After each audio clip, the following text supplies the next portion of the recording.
ভাৰত বনাম বাংলাদেশৰ মাজত প্ৰথমতে টেষ্ট মেচৰ সিৰিজ হ'ব তাৰ পাছতেই টি20 মেচৰ সিৰিজ দেখিবলৈ পাব বুলি ক'ব লাগিব সকলোৱে গতিকে বহুতে সুধি আছিল যে কেনেকুৱা হ'বলৈ গৈ আছে আমাৰ ইণ্ডিয়া টিমটো কেনেকুৱা স্কোৱাড হ'ব টি20ৰ সেই বিষয়ে আজিৰ ভিডিঅ'টোত আপোনালোকক মই জনাবলৈ গৈ আছো কিন্তু টেষ্ট মেচৰ বাবে বা টেষ্ট মেচৰ যেটো সিৰিজ হ'ব সেই সিৰিজটোৰ বাবে এতিয়াই দলটো কোৱাটো আসলতে সম্ভৱ নহয় কাৰণ বহু খেলুৱৈ এতিয়া ইনজৰ্ড হৈ আছে মই যদি নাম লওঁ স্পীড বুমৰা তাৰ লগতে মোহাম্মদ শামি আৰু বহু খেলুৱৈ আসলতে আঘাতপ্ৰাপ্ত হৈ আছে গতিকে তেওঁলোক সুস্থ হৈ উঠে নে নুঠে হেতু দেখাটো লক্ষণীয় হ'ব সাদুল ঠাকুৰ হক তেওঁ আসলতে আঘাতপ্ৰাপ্ত হৈ আছে আৰু প্ৰসিদ্ধ কৃষ্ণ আঘাতপ্ৰাপ্ত হৈ আছিল এতিয়া উভতি আহিব পাৰে নে নোৱাৰে হেতু দেখাটো লক্ষণীয় হ'ব গতিকে বহু প্লেয়াৰ এতিয়া আঘাতপ্ৰাপ্ত হৈ আছে তাৰ লগতে কেইজনমান খেলুৱৈৰ ডমেষ্টিকৰ পাৰফৰমেন্স চোৱা হ'ব যি কেজনে ভাল খেলে তেওঁলোককে নেক্সট সিৰিজত বা টেষ্ট ফৰ্মেটত আসলতে সুযোগ দিয়া হ'ব গতিকে এতিয়াই টেষ্ট সিৰিজৰ যেটো টিম হ'ব ভাৰতৰ হে টিমটো কোৱাটো সম্ভৱ নহয় কিন্তু টি20ৰ যেটো দল হে টি20 দলটি অকমানকৈ প্ৰিডিক্ট কৰিব পাৰি বা হেতুৱে টিম হ'বলৈ গৈ আছে কোন ধৰণৰ হয়তো হাল হলনি নঘটিব কিন্তু ভিডিঅ'টো আৰম্ভ কৰাৰ আগতে ভিডিঅ'টো এটা লাইক কৰিব বুলি সকলোৱে আশা কৰিছো লগতে চেনেলটো সাবস্ক্ৰাইব কৰি দিব এনেকুৱা ধৰণৰ সুন্দৰ খবৰৰ বাবে আৰু আপোনালোক সকলোকে মই জনাই দিব বিচাৰিছো যে যদিও এতিয়া আগষ্ট মাহ প্ৰায় টি20 সিৰিজৰ বাবে বাংলাদেশৰ লগত অনুষ্ঠিত হ'বলগীয়া টি20 সিৰিজৰ বাবে বহু কেটা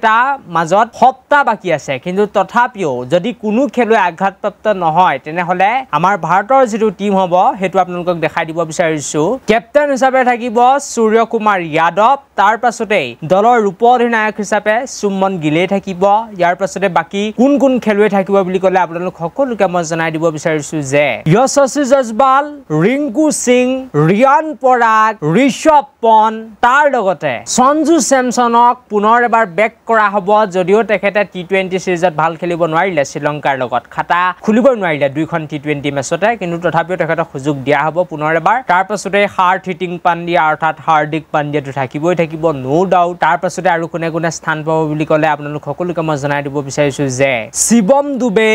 অক্ষৰ পেটেল ৱাশ্বিংটন সুন্দৰ ৰবি বিষ্ণুৱে এই দলত স্থান পাবলৈ গৈ আছে ইয়াৰ লগতে হৰ্ষদীপ সিং খলিল আহমদ আৰু মোহাম্মদ সিৰাজে হয়তো এই টিমটোত বা বাংলাদেশৰ লগত অনুষ্ঠিত হ'বলগীয়া টি20 সিৰিজত সুযোগ পাব পাৰে আৰু এইটো মই যি কেজন খেলুৱৈৰ এতিয়া নাম কলো হে গুটেই কেজন খেলুৱৈ শ্ৰীলংকা সিৰিজত খেলিছিল আৰু যদি কোনো খেলুৱৈ আঘাতপ্ৰাপ্ত নহয় তেনেহলে গৌতম গম্ভীৰে কোন ধৰণৰ ইয়াত হাল হলনি কৰিব নিবিচাৰিব এজ এ প্ৰশিক্ষক হিচাপে তেখেতে প্ৰত্যেকজন খেলুৱৈকে বেক কৰাটো বিচাৰে আৰু মই নাভাবো যে ইয়াত তেখেতে কিবা চেঞ্জ কৰিব গতিকে শ্ৰীলংকাৰ লগত যেটো টিমে টি20 সিৰিজ খেলিছিল হে টিমটোৱে বা হে সকল ভাৰতীয় খেলুৱে বাংলাদেশৰ লগতো টি20 সিৰিজ খেলিবলৈ গৈ আছে আমাৰ ইণ্ডিয়া টিমক প্ৰতিনিধিত্ব কৰিবলৈ গৈ আছে বুলি ক'ব লাগিব এইটোৱে আছিল আজি ভিডিঅ'টো হয়তো এনেকুৱা আমাৰ ইণ্ডিয়া টিমৰ টিমটো হ'বলৈ গৈ আছে 15 জনীয়া দল আৰু এতিয়ালৈকে বাংলাদেশৰ লগত অনুষ্ঠিত হ'বলগীয়া টি20 সিৰিজৰ বাবে বিসিসিআই টিমটো কিন্তু ঘোষণা কৰা নাই